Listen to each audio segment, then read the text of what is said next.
Hello again. Today, I just wanted to go over my top 10 tips for buyers, specifically first-time home buyers, but any buyer in today's market. Today is a very competitive market as far as buyers being out there. It's really a seller's market right now, and I'm sure if you're a home buyer or you're thinking about buying a home, you already know that because you're seeing what's out there. You're seeing how fast things are going, how competitive the pricing is and the market is. So here are my top 10 tips for first-time buyers and or every home buyer. Number one, which is so important, is to get a pre-approval that is a current pre-approval from a reputable lender. So if you have been pre-approved 6 months ago, 3 months ago, you need to make sure that you have an updated pre-approval. If you have a pre-approval, you will notice that somewhere on that pre-approval, there is an expiration date. So the reason for that is lenders need to make sure that they are following up and pulling the right credit information, the right employment information, the right debt to income, all of that good stuff. And also rates change. So you want to make sure that you get a pre-approval so that when you find a property, even if you're not sure that you're in the market, and you go out on a Sunday to an open house and you fall in love inevitably with a home, that you're ready to go. So a pre-approval is huge. Along with a pre-approval, I like my buyers to make sure that they are asking for lender estimates, closing estimates. So a pre-approval is all well and good. That will tell you, based on the information that you've given the lender, you can afford X amount. But it's helpful because buyers don't always remember that there are other costs involved. There are closing costs. There are private mortgage insurance if you don't have 20% to put down. There are taxes, insurance, all of that good stuff, condo fees sometimes. So there are other things associated with the closing and your monthly costs that I want you to know about and I want you to feel comfortable with. Even though, and I tell my clients all the time, even though you might get a pre-approval that says you're pre-approved for this amount, you may not feel comfortable spending that amount. So I want to make sure that you know any hidden costs monthly and that you budget that in so that you feel comfortable and you don't stretch yourself. Because what I don't want to do is ever see a buyer being set up for failure. I want you to go into a home knowing that you can afford it, knowing that there's no hidden costs, and feeling good about that instead of feeling stressed out. Because buying a home, there's a lot that goes into it, but it should be an exciting time. Tip number 3, while we're on the subject of lenders, is be open to different lenders. So I have a lot of buyers who come with preconceived notions about either finding a lender online that is, something that I've never heard of, that's just a strictly online lender that you plug in your information and all of a sudden it spits out a pre-approval. You want a reputable lender, but you also want a lender who offers different programs for you. So be open to not just the huge banks, not just the lenders that I've never heard of online.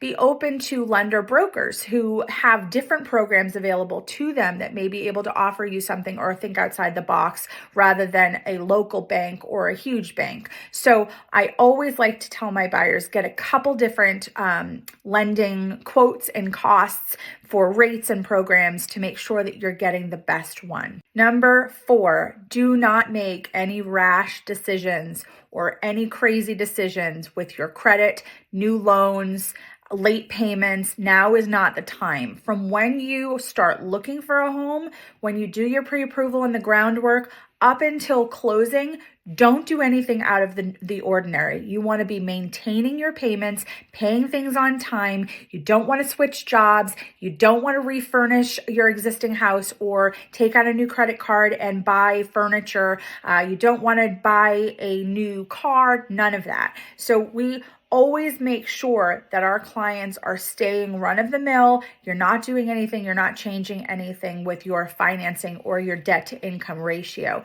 The reason is just because you've been pre-approved and just because further down the line you have your clear to close or you've gotten your pre-approval and then you've gotten your loan commitment, they check things right beforehand, right after your loan commitment, after, all throughout the process. So even though you're good to go, it appears you need to make sure that you don't change that debt to income ratio and your situation so that you find yourself in a pickle. The last thing we want to hear as agents is, oh my gosh, I'm so excited. It's 3 weeks before closing and I just went to Jordan's Furniture. I opened up Jordan's card. I have all my new furniture that's going to be delivered. And it's like, what? Because we want to make sure that you are still going to be able to get that loan and still be able to move into that home at the end of the day. So don't do anything fancy with your finances. Don't make any rash decisions because they are checking things up along the way. Number 5, know where you stand with your debt to income, know where you stand with your student loans, with your taxes, with your credit score. So make sure, and when you go through the lending process and the pre-approval process, that'll all be part of it. But make sure that there's nothing crazy that you are not disclosing to that lender, and that also you're making your payments on time. You're filing your taxes, because that is all a part of the pre-approval process, and it goes into your success at the end of the day. So just making sure that you're in a good position to buy, and maintaining that so that you can set yourself up for success is huge and very, very important. I also have buyers who think to themselves, they're renting, and it is so painful to hear how much they're paying in rent, because it's as much or sometimes more than you could be paying in a mortgage. And at the end of the day, you're not seeing any benefits of that. You're paying somebody else's mortgage, you're paying somebody else's wealth and equity. So a lot of times I hear either, no, I don't think I'm qualified, I don't think I can qualify. And I always encourage someone, reach out to my lenders, and you may be surprised. You may be in a position where you do qualify. On the opposite end of that, maybe you think that you qualify, and we run through that process of the pre-approval and the lender process, and you're not quite there yet because there's something on your credit, there's something in your debt to income that is surprising or that we have to fix. That's okay. Don't let that stop you from doing that groundwork and getting in touch with a lender and starting that process. The reason why is because that lender and you and myself will work together to give you a step-by-step, okay, you're not ready yet, but you're almost there. And here's how you can get there. Here's what you have to do to improve your debt to income or your credit, or there's, some complaint or something on your credit report that's bringing it down that we can fix. So plan ahead, know where you stand. And if you're not there yet, we will get you on a path to success. Number 6 is one of the most important things, and that is representation. Have a buyer's agent who represents you, your best interests, your success, not the sellers. So I think that there's a big misconception when buyers think, I'm just going to go directly to the listing agent and maybe I can save some money, or maybe I won't have to pay that buyer's agent. In Massachusetts, 99, I would say, % of what I'm seeing at least are that the sellers are still offering buyer's agent compensation. So you will have a conversation with your buyer's agent beforehand at the very first intake appointment when you're introducing yourself to them and starting to develop a plan of how you can get yourself into your dream home, of whether or not you're going to be on the hook for any of their commissions. Chances are you're not going to be. And if you do, there will be plenty of disclosures and you will know ahead of time. But representation is so important. Someone who's going to protect your fiduciary duties and look out for your best interests, negotiate on your behalf is so important, because when you go in to an open house or you go directly into the listing agent, that listing agent is working for the seller.